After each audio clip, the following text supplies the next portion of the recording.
Hi guys, Piotr here. This is Liteforex Global YouTube channel. Bank of Canada rate decision is a next key event.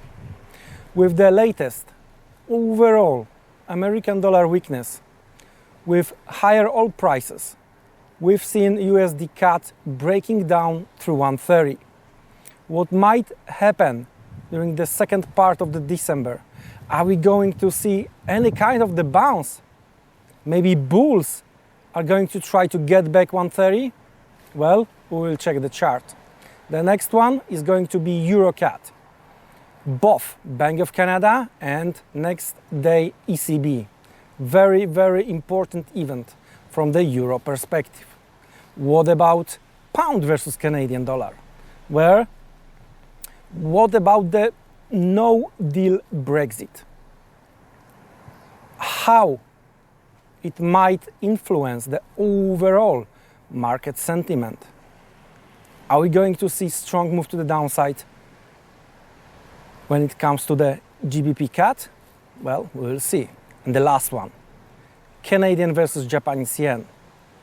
With the positive market sentiment, Christmas and Santa Claus rally, we might see Canadian dollar higher. 81, 80.50 as a key zone when it comes to the buyers and sellers. So guys, without the further delay, let's jump straight and check these charts. See you inside. After previous week monster breakdown on the dollar CAD, we haven't seen any big bounce. It's just shallow bounce this week. But the level is quite important if we are going to check what happened in that level in the history, right? So that's crucial level here. But as you can see, the bounce was very, very weak. That's telling me that the continuation to the downside still is the point number one here.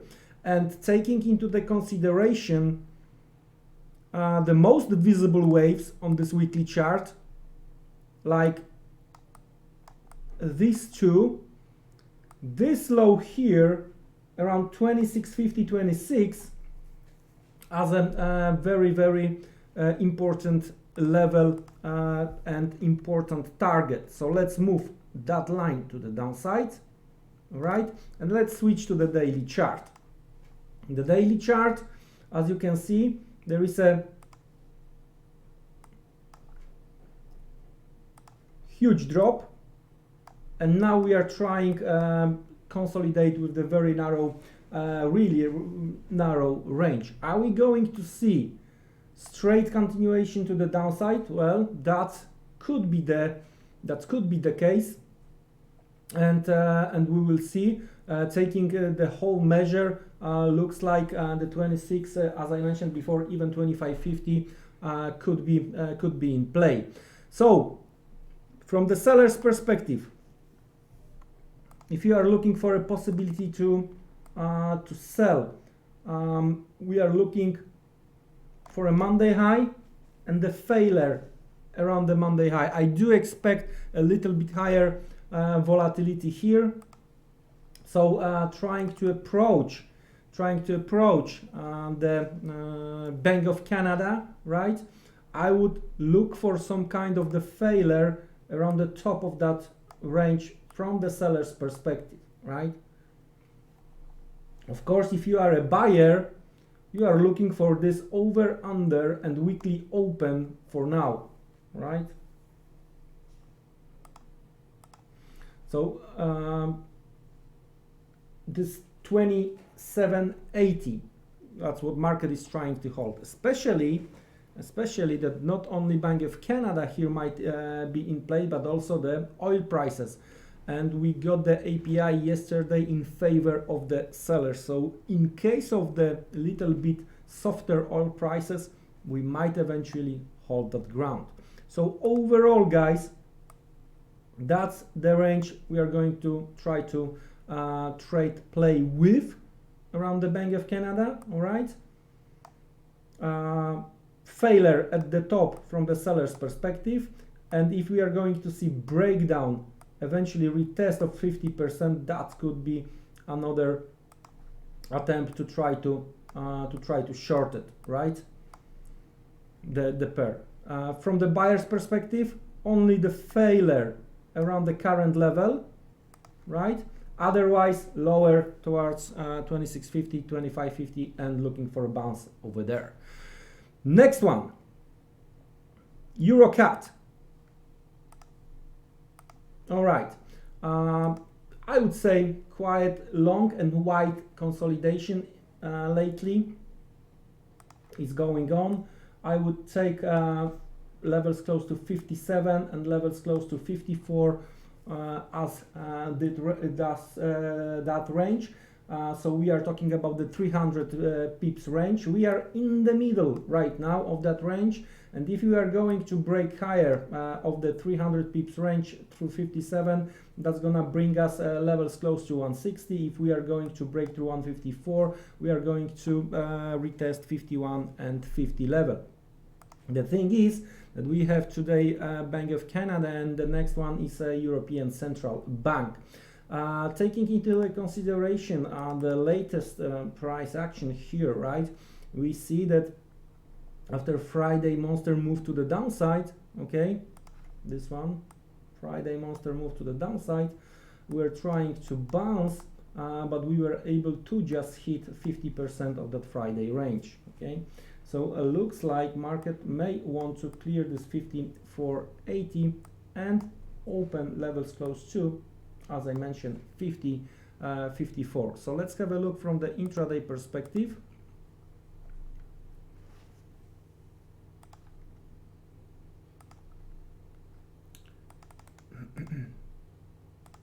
Just a second.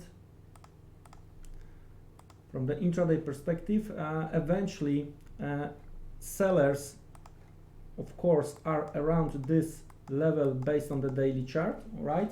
In that case, we are moving, we are talking about the 5650, 5660, all right? Based on what we previously seen. Eventually, sellers might also want to see failure when it comes to this range. So very similar situation to what we discussed with the USDCAD second ago, all right? So failure around 55.70 from the intraday perspective for at least retest of the low or double that range. On the other hand, the buyers on the EURCAD are preparing for ECB. So there was attempt to move higher, first failure. Well, let's have a look if we are going to be able to hold 55, 54.80 for another move higher. How high can we go?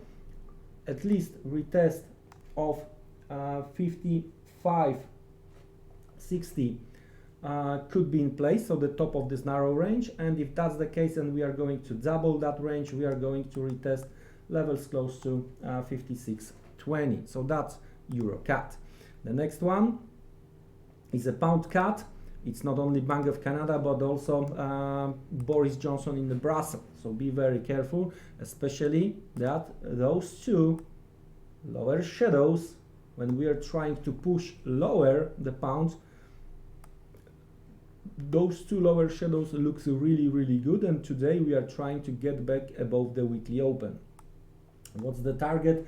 If that's going to happen, 73.50 as a first one and 75 as a second one. So let's switch lower. Intraday, nice move back, right? So we trying to take out Monday morning range, especially that for now we have higher lows, right? If that's the case, we are going to move the same distance to the upside, and that's what I'm gonna to look for. Breakout, retest, continuation higher. And the last one, Canadian dollar versus Japanese yen. Weekly open, a very similar situation to the pound CAD, trying, but this time Canadian is stronger. trying to get back above the weekly open, but fighting the very really important level, right? We were holding above 80.50 and 80 significant level, right? And trying to push. If we are trying to push higher, I'm going to look very, very carefully how we are going to behave around this weekly open, because if we are going to fail here, that might be very significant development. Both sides are fighting, because I cannot move the market. I'm not gonna here from intraday perspective to decide. All right, I'm going to wait. I'm still holding a little bit of the short side, but if we are going to decisively break through this level and close above, I'm going to switch to the long side. So very interesting day ahead. Be careful, guys, don't be trapped, especially move on the pound CAD could be the big one when the both things are going to meet. I think about Bank of Canada rate decision and more information about the possible deal or no deal when it comes to the Boris Johnson Brussels. Have a great trading, guys. Have a great trading day, guys. See you around. Take care and goodbye.